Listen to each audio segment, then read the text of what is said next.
இன்னைக்கு ஹெல்தியான ராகி லட்டு எப்படி செய்யறதுன்னு பார்க்கலாம். அதுக்கு 1 கப் அளவுக்கு ராகி மாவு வச்சிருக்கேன். 1/2 கப் அளவுக்கு நாட்டு சக்கரை, 1/4 கப் அளவுக்கு காய்ச்சி ஆற வச்ச பால், 2 டீஸ்பூன் அளவுக்கு நெய் சேர்த்துக்கலாம். வெள்ளரி விதை 1/2 டீஸ்பூன் அளவுக்கு வச்சிருக்கேன்.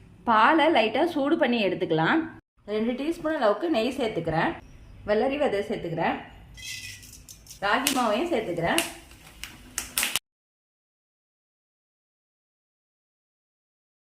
நீங்கள் சிம்பிளாக வீட்டில் 5 நிமிஷத்தில் இந்த ராகி லட்டை செஞ்சு முடிச்சிடலாம். ராகி மாவை ஒரு 10 நிமிஷம் நல்லா வறுத்து எடுத்துக்குங்க. நாட்டு சர்க்கரை சேர்த்து கலந்துக்கலாம்.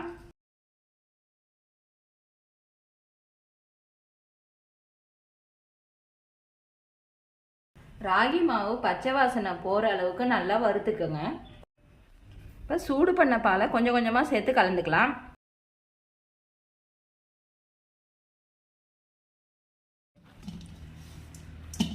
சூடான பால் ஊற்றி ஆறின பிறகு பிசைஞ்சு வச்சுக்கோங்க.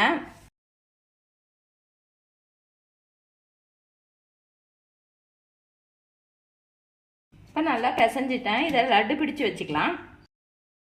இந்த ராகி லட்டுவை நீங்களும் வீட்டில் செஞ்சு பாருங்கள். செஞ்சு பார்த்துட்டு எப்படி இருந்துச்சுன்னு சொல்லுங்கள். லைக் பண்ணுங்கள், ஷேர் பண்ணுங்கள், கமெண்ட் பண்ணுங்கள், சப்ஸ்கிரைப் பண்ணுங்கள்.